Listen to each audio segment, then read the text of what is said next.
Ang pamilya ni Candy ang pinakamayaman sa kanilang maliit na bayan. Ang kanyang ama, isang matagumpay na negosyante, ay nagmamay-ari ng maraming strip mall sa lugar. Ang kanyang ina naman ay isa ring matalinong negosyante na nagmamay-ari ng matagumpay na grocery store sa paligid.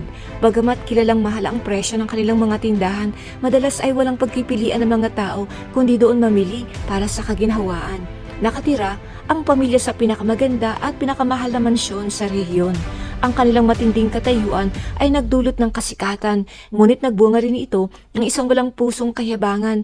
Nagsimulang hamaki ni na Candy at ng kanyang mga magulang ang maliliit na tao sa kanilang komunidad, hanggang sa may nangyari na nagpabago ng kanilang buhay magpakailanman. Isang mapayapang gabi, nagising si Candy sa nakakatakot na sigaw ng kanyang mga magulang. Marahas na umuuga ang bintana sa kanyang silid at ang mabibigat na kasangkapan ay gumagalaw sa sahig.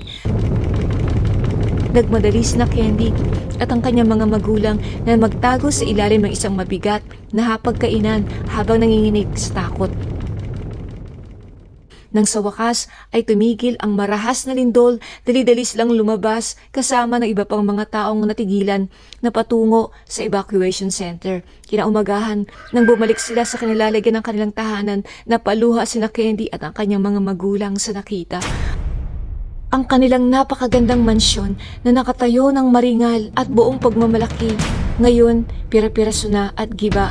Ang kanilang mamahaling mga sport cars ay nilaman ng mga bitak sa lupa.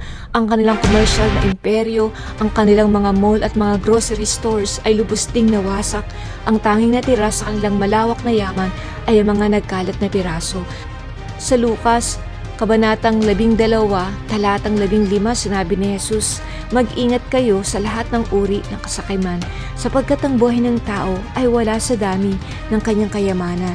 Ang aral ng kwentong ito ay ang tunay na kayamanan ay hindi nasusukat sa material na mga pag-aari na maaring agad na mawala sa isang sakuna. Sa halip, ang tunay na kariktan ay nasa karakter at habag ng ating inaaruga at sa mga relasyong tinatayo natin sa iba. Kapag ang lahat ay nawala, ang kabaitan na iyong ipinakita ang tanging pangmatagalang pag-aari na tunay mong pagmamayari.